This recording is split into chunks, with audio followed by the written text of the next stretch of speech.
नमस्कार, जय हिंद, सत श्री अकाल। मेरा नाम है लोकेश सिंह और फाइनली आज शाम के सेशन करंट अफेयर में आप हो चुके हैं शामिल।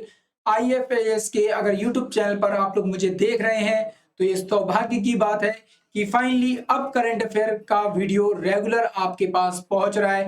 रेगुलर हम लोग यहाँ पे प्रीवियस ईयर क्वेश्चंस को एनालिसिस कर रहे हैं। रेगुलर हम लोग यहाँ पे टॉपिक विद क्विज की सीरीज को लेकर आए हैं।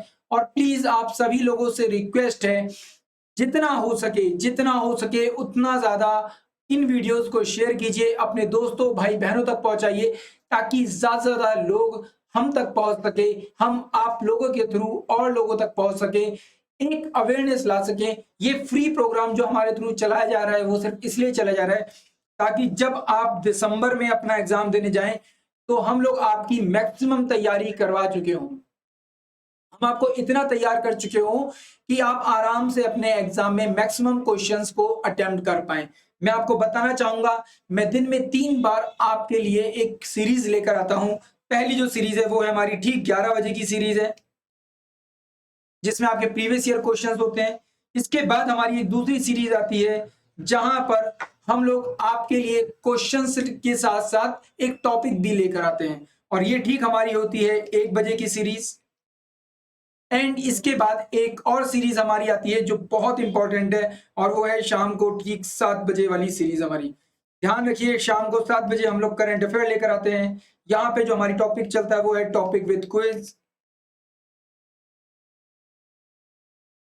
ध्यान रखिएगा। एंड यहाँ पर हम लोग लेकर आते हैं आपके प्रीवियस ईयर क्वेश्चंस। तो ध्यान रखिए इन टाइमिंग्स को, और इन्हीं टाइमिंग्स के हिसाब से आपको इस चैनल पर आना है, बेल आइकॉन को प्रेस करके रखना है ताकि आपको टाइम टाइम पे अपडेट मिलती रहे। तो फाइनली शुरू करते हैं अपने आज के करंट अफेयर को, देखते हैं क्या है इंपॉर्टेंट आज का करंट अफेयर। तो सबसे पहले बहुत ही इंपॉर्टेंट मजेदार बात, तो यहां पर एक ड्रिंक का नाम मैं यहां पे ले रहा हूं। इसका नाम क्या है? निशुओस नाम है। ये एक जापानीज ड्रिंक है, हो सकता है प्रोनाउंसिएशन में मेरे से थोड़ी सी गलती हो रही हो। इस ड्रिंक को जीआई टैग देने की बात की गई है। एक अल्कोहल ड्रिंक है जिसे जीआई टैग देने की बात की गई है। ये जापान की एक पारंपरिक जो ड्रिंक होती है वो है। ध्यान रखिएगा, जापान की एक पारंपरिक ड्रिंक है, पर इसे इंडिया में क्योंकि इंडिया में भी इसको क्या किया जा रहा है, बनाया जा रहा है और इसे जीआई टैग देने की बात की गई है क्योंकि नो डाउट जीआई टैग जो दिया जाता है वो किसी न किसी पर्टिकुलर शहर से दिया जाता है। तो इसे जो देने की बात की गई है वो कहां से?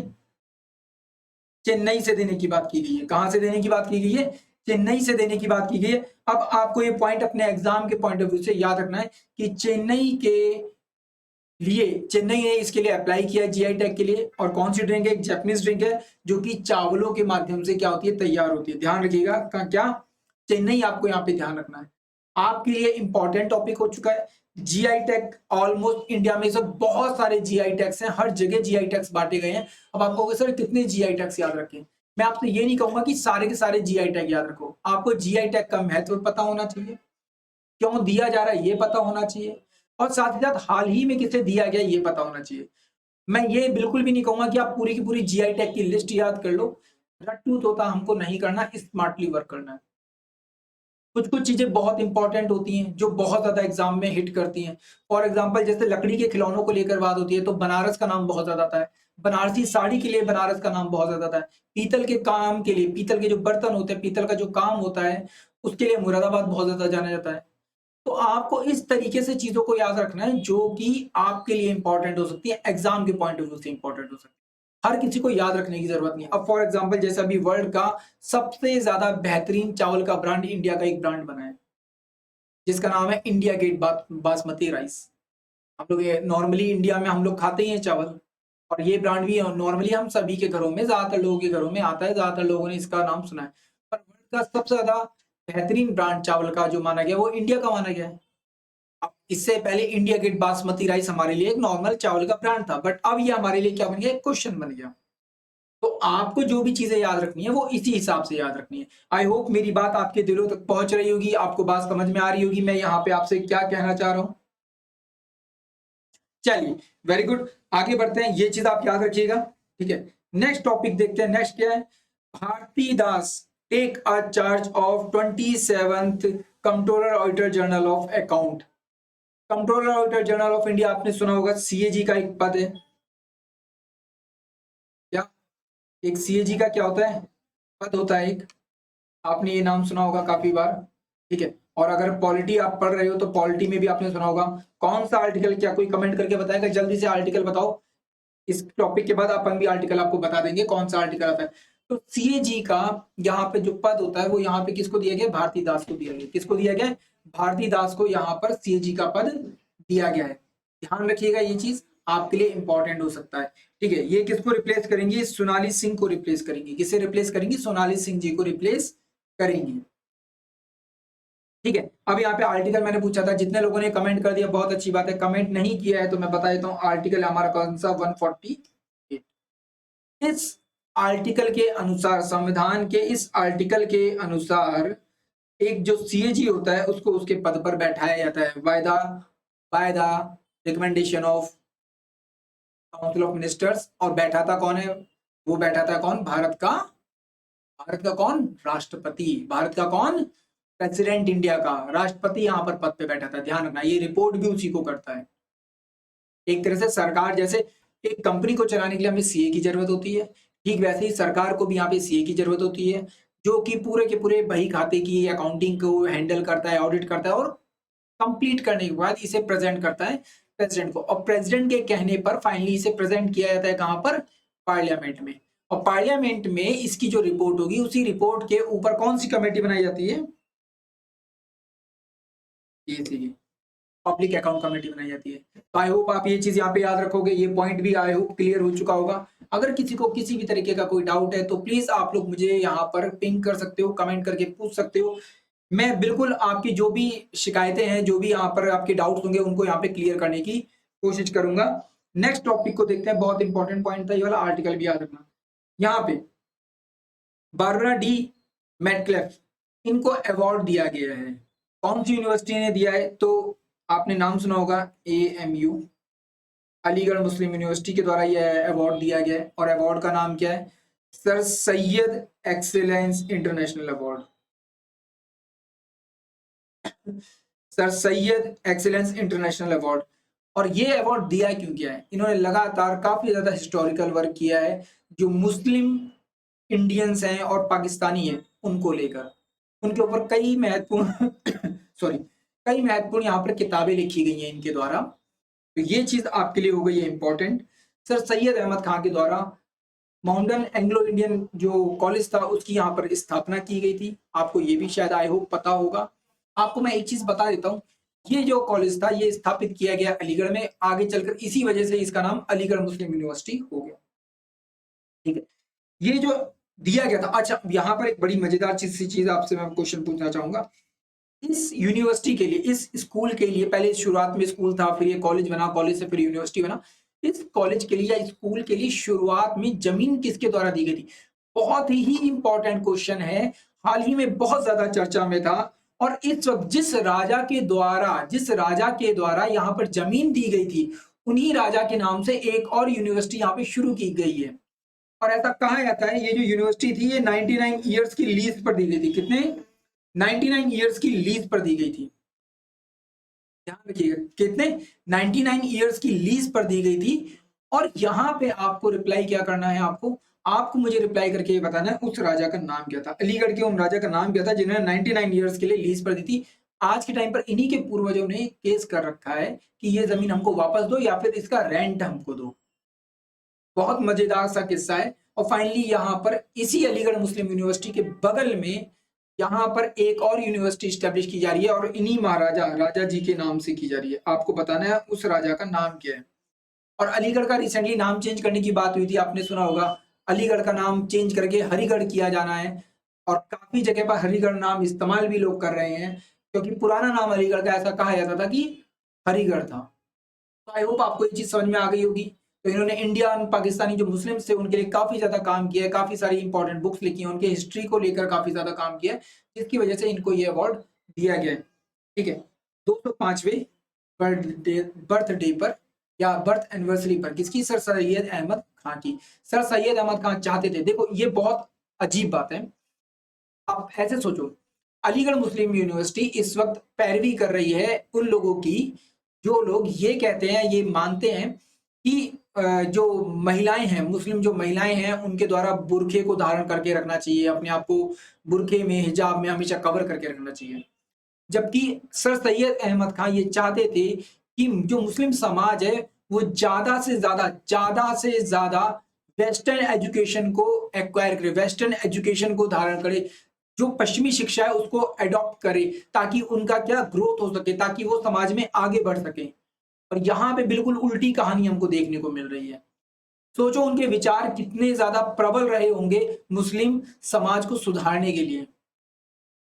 पर आज उन्हीं के फॉलोवर बिल्कुल उल्टी डायरेक्शन में चल रहे हैं। ये एक सबसे अनोखी सी बात है जो मुझे यहाँ पे देखने को मिलती है इंडिया में।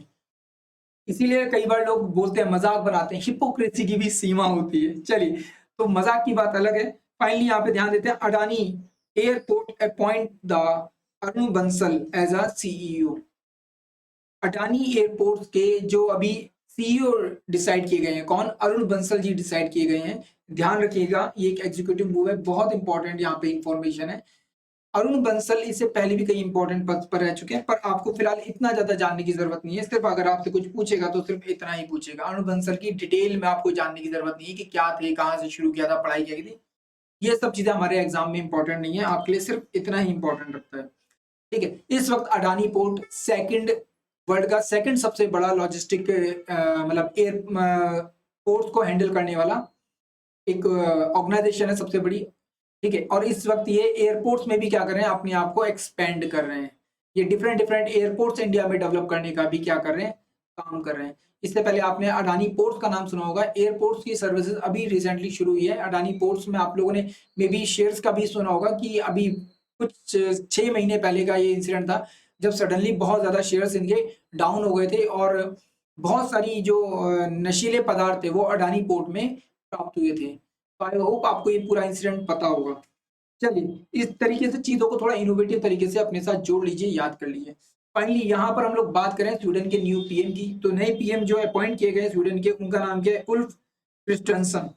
ध्यान रखिएगा, ये नए पीएम कहाँ के डिसाइड किए गए हैं? स्वीडन के डिसाइड किए गए हैं। अब यहाँ पे बहुत ज़्यादा जानने की ज़रूरत नहीं है। इसकी कैपिटल आपको पता होनी चाहिए, स्टॉकहोम।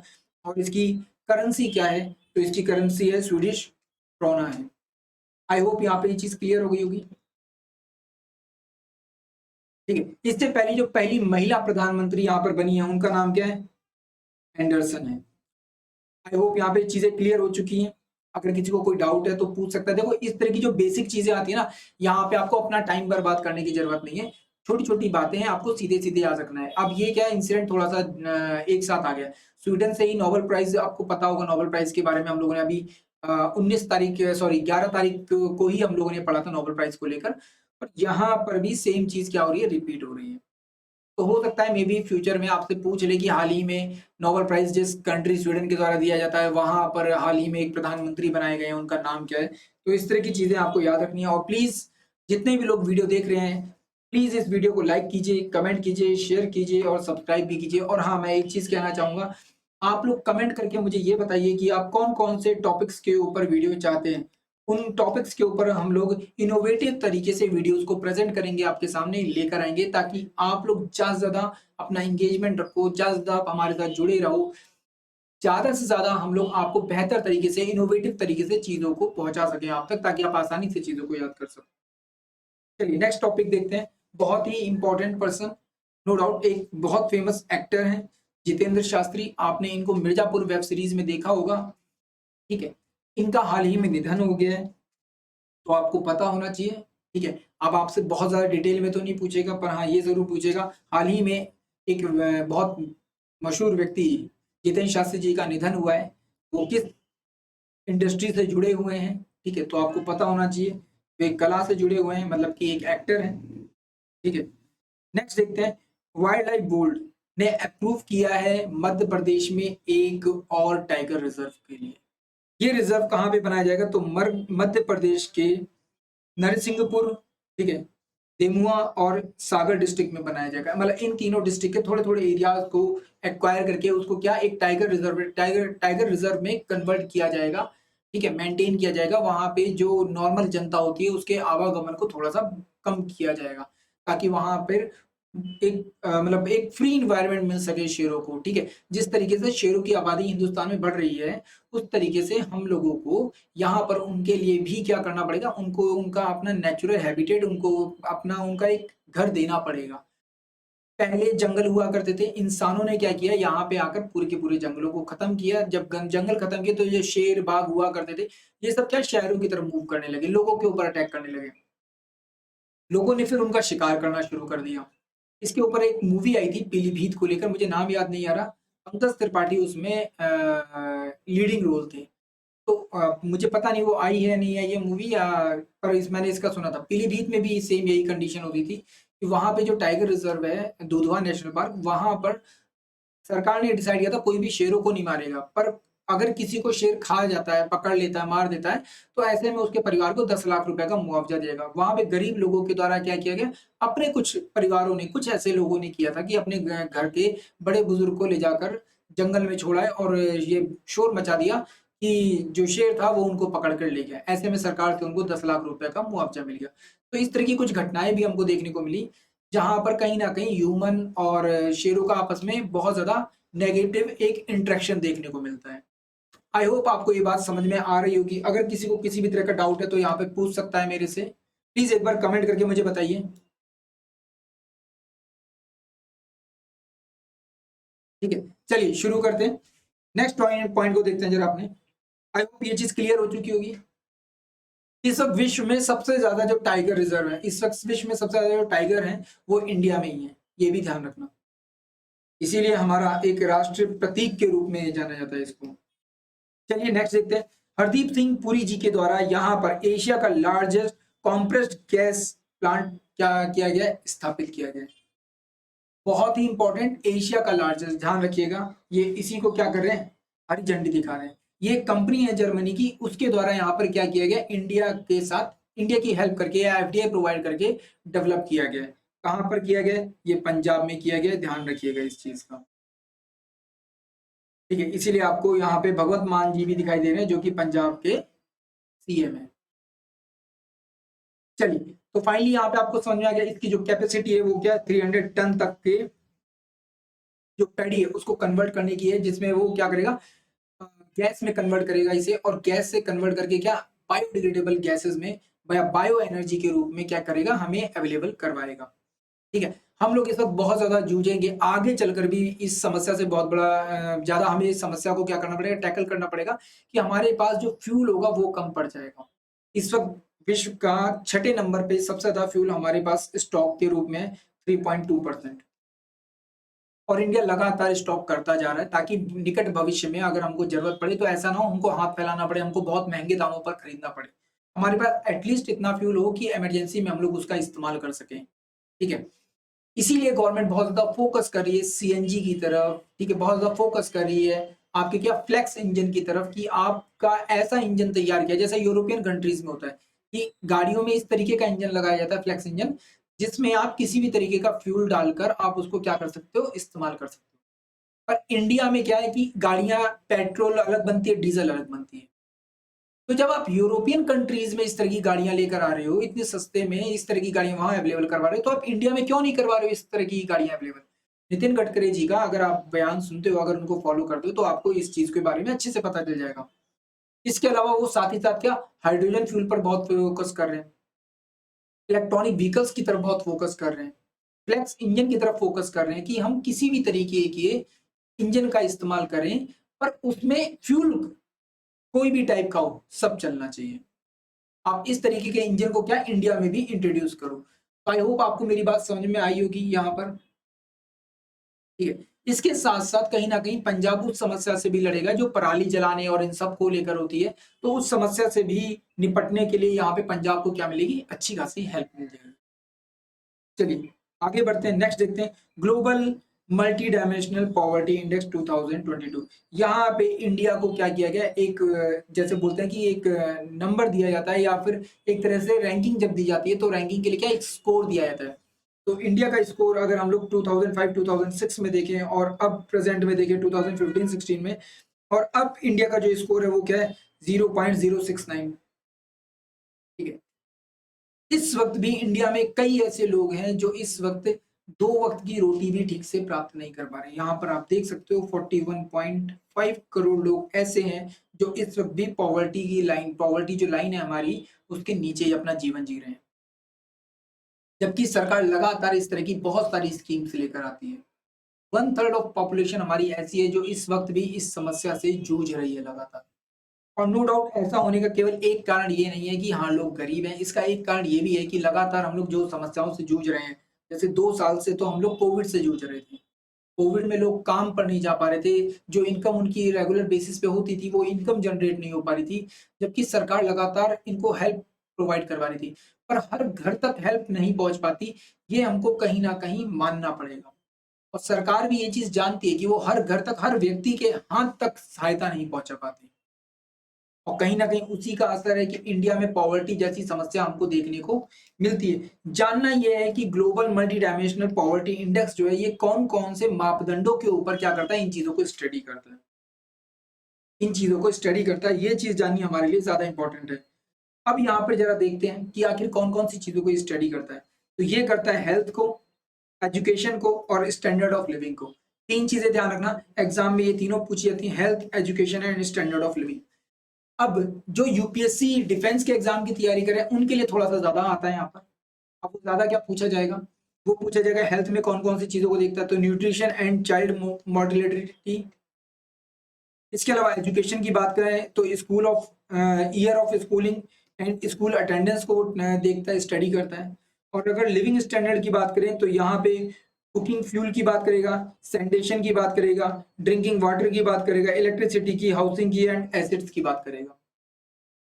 कहीं न कहीं इसी चीज़ से पता चलता है आपका लिविंग स्टैंडर्ड कैसा है। आपके गले में सोने की चेन है, मेरा गला सोना है, तो नो डाउट आपका लिविंग स्टैंडर्ड माना जाएगा थोड़ा-सा ऊँचा होगा। आप 4 कमरों के घर में रह रहे हो, मैं 2 कमरों के घरों में रह रहा हूँ, तो कहीं न कहीं दिखेगा आपका लिविंग स्टैंडर्ड ज़्यादा ऊँचा है। ठीक है? आपके घर में इलेक्ट्रिसिटी है, मेरे घर में इलेक्ट्रिसिटी नहीं है, मैं मोमबत्ती से काम चला रहा हूँ, तो भगवान ना करे कभी ऐसा हो, बट फिर भी इससे पता चलता है कि आपका लिविंग स्टैंडर्ड क्या है, काफ़ी ज़्यादा बेहतर है, अच्छा है। ठीक है? आपको ड्रिंकिंग वाटर ईज़िली अवेलेबल है, आप आरओ का पानी मंगवाते हो अपने घर में, आरओ से डिलीवर करवाते हो, ठीक है? मेरे घर में क्या नल से पानी आता है और दिन में केवल 2 ही टाइम में अवेलेबल हो पाता है, सुबह और शाम 1 ही घंटे, है ना? सैनिटेशन आपके यहाँ स्वच्छ बाथरूम है, सारी चीज़ें हैं, किसी गाँव में वो चीज़ अवेलेबल नहीं है, तो नो डाउट स्टैंडर्ड लेवल जो आपका स्टैंडर्ड ऑफ लिविंग है, वो कहीं न कहीं गाँव में क्या हो जाएगा, लो हो जाएगा। बात समझ आई? ठीक है? कुकिंग फ्यूल आपके पास अवेलेबल है या नहीं? क्या आप अभी भी गोबर के उपलों से या लकड़ी से काम कर रहे हो? ये सारी चीज़ें फाइनली यहाँ पे क्या की जाती है, स्टडी की जाती हैं। आई होप आपको ये पॉइंट समझ में आ गया होगा। अगर आपको समझ में आया तो हम लोग आगे बढ़ सकते हैं क्या? प्लीज़ रिप्लाई करो। और हाँ भाई, लाइक ज़रूर कर देना वीडियो को, शेयर कर देना, कमेंट करके बताओ और कौन से टॉपिक के ऊपर वीडियो बनाना है। अपन लोग इनोवेटिव तरीके से मस्त-मस्त वीडियो आपके लिए बनाएँगे ताकि आप आसानी से चीज़ों को याद कर पाओ। बातों-बातों में आपको चीज़ें याद करवाने की कोशिश की जाएगी। और भैया दिसंबर में एग्ज़ाम है, तैयारी ज़ोरों-शोरों पर रखो अपनी। अब टाइम बचा नहीं है। अक्टूबर आपका निकल गया है, दिवाली आ गई है, ये हफ्ता दिवाली में निकल जाएगा। भैया दूज के बाद आप पढ़ने बैठोगे, तो शुरुआत में 1-2 दिन तो मन लगेगा नहीं। क्योंकि आपके दिमाग में वही पटाखे, वही लोगों का मिलना, परिवार के में लोगों को एक-दूसरे से बातचीत, मौज-मस्ती याद रहेगी। भैया दूज पे बहनें आई हैं, आप बहनों के पास गए हो, वो सब याद रहेगा। बट जब 2-4 दिन के बाद आप एग्ज़ाम मतलब तैयारी करने बैठोगे तब तक 1 नवंबर लग चुका होगा और नवंबर और दिसंबर के सेकंड वीक के आस-पास एग्ज़ाम होगा। इसीलिए तैयारी रखो ध्यान से, 1.5 महीना केवल बचा है केवल। 1.5 महीना केवल बचा है और इतनी ताकत के साथ तैयारी करो, इतनी ताकत के साथ तैयारी करो कि खुद को पता ना चले कि आप कितने आगे बढ़ रहे हो। अभी पता ना चले, एग्ज़ाम जब आपका हो जाए, एग्ज़ाम क्लियर हो जाए तब पता चले अच्छा, मैंने इतना कर लिया। बहुत ज़्यादा मैं अपने एक स्टूडेंट के बारे में बताता हूँ। मेरी एक स्टूडेंट है, जागृति, जिसे मैंने कानपुर में पढ़ाया था। तो उसको मैंने 2019 में पढ़ाया था। 2019 में वो लड़की बहुत ज़्यादा तन्मयता से तैयारी कर रही थी। उसने अटेम्प्ट दिया 2019 का, उस समय वो ग्रेजुएशन कर रही थी, तो उस समय तो वो सीएचएसएल देती है। तो नहीं हुआ, कोई बात नहीं, फर्स्ट अटेम्प्ट था। उसके बाद 20 में दिया, ग्रेजुएशन कंप्लीट हो गई, उसके बाद दिया, नहीं हुआ। 21 में नहीं हुआ। अब 21 में एग्ज़ाम दिया, उसमें हो गया उसका। प्री देकर आई, क्लियर हो गया। सेकंड एग्ज़ाम अभी टायर 2 देकर आई है, बनारस में एग्ज़ाम हुआ है मेंस का, टायर 2, और वो बता रही है कि बहुत बेहतरीन हुआ है। तो जब आप ना अपने चरम पर होते हो ना, आपको लगता है यार मैं रोज-रोज वही काम कर रहा हूँ, समझ में नहीं आ रहा होगा, नहीं होगा, मैं किस लेवल पर हूँ, कुछ समझ में नहीं आ रहा। जब वो वाला स्टेटस आता है ना, तब हमें कहीं न कहीं डाउट होता है। और वो जो डाउट है ना, ध्यान रखना उस समय पर बिल्कुल भी अपने रास्ते से ना डगमगाना नहीं। इसलिए मैंने कहा कई बार आपको पता ना चले, बट जब आपका सिलेक्शन हो तब आपको पता चले आपने उस लेवल तक तैयारी कर रखी थी। एहसास तब होना चाहिए अपनी मेहनत का जब आपका सिलेक्शन हो जाए। उससे पहले एहसास लेने का कोई मतलब नहीं है। उससे पहले आप तैयारी हाँ, मेरी तैयारी है। अरे क्या तैयारी है भाई? सिलेक्शन हुआ क्या? नहीं ना। तो जब सिलेक्शन हो जाए तब सोचना मेरी तैयारी है, मेरी तैयारी थी। उससे पहले तक मत सोचना बिल्कुल भी ये चीज़। इसको ये जो डबल माइंडसेट होता है ना, ये अपने दिमाग से निकाल दो कि मैंने ये पढ़ लिया, मैंने परसेंटेज पढ़ लिया, मैंने सारी इंग्लिश पढ़ ली, मैंने सारी जीएस पढ़ ली है, अब तो मेरी तैयारी कंप्लीट है, मैं तो आराम से एग्ज़ाम कर लूँगा। बस यही ओवर कॉन्फिडेंस मार देता है। इसीलिए मैं कह रहा हूँ, दिवाली की छुट्टियों को एन्जॉय ज़रूर करो, मगर इतना एन्जॉय मत कर लेना कि दोबारा पढ़ने में मन ना लगे। चलिए वापस आते हैं टॉपिक पर। वर्ल्ड स्टैटिक डे 2022 सेलिब्रेट किया जाता है कब? 20 अक्टूबर को। तो ये दिन जो सेलिब्रेट किया जाता है, यहाँ पर जो थीम रखा गया है वो क्या है? Data data for sustainable development. Data for sustainable development. No doubt statical data ही कहीं न कहीं हमें प्रेज़ेंट करता है कि इकोनॉमिकल ग्रोथ किस तरीके की है, इकोनॉमी में क्या चीज़ें ऊपर जा रही हैं, क्या चीज़ें नीचे आ रही हैं, किस तरीके से कैलकुलेट करना है, ह्यूमन डेवलपमेंट इंडेक्स किस तरह से काम करता है, ये सब क्या है? स्टैटिकल डेटा ही तो है। ठीक है। तो इसको हम लोग क्या इंटरनेशनल स्टैटिकल डेटा के रूप में क्या करते हैं? ऑब्जर्व करते हैं। क्या आप में से कोई बता सकता है हम लोग नेशनल स्टैटिकल डे कब बनाते हैं? कब बनाते हैं? मैं आपको बताना चाहूँगा, एक पर्सन है बहुत फेमस, पीसी मानलोबिस, उनकी डेट ऑफ बर्थ के हिसाब से अब मैंने आपको देखो हिंट दे दिया है।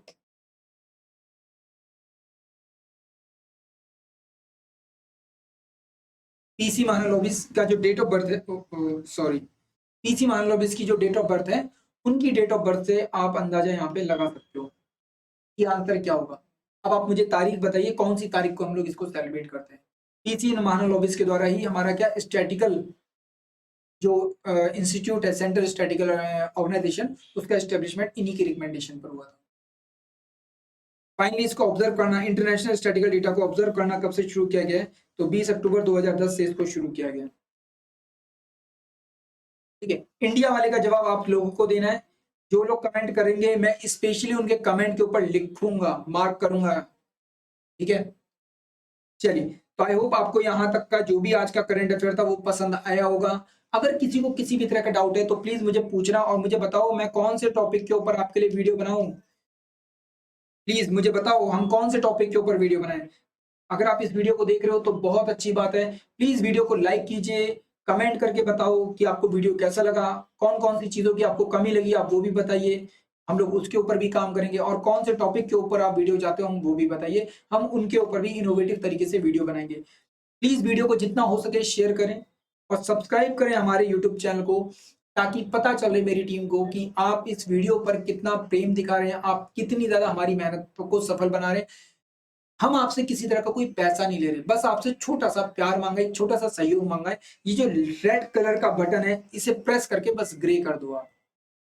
ठीक है? आई होप आपको मेरी बातें पसंद आ रही होंगी। अगर मेरी बातें आपके दिल को छूती हैं, अगर मेरी बातें कहीं न कहीं आपके जीवन पर असर डाल रही हैं, आपके जीवन को सुधारने में हेल्प कर रही हैं, आपको आपके सिलेक्शन के नज़दीक पहुँचा रही हैं, तो प्लीज़ मुझे सपोर्ट कीजिए।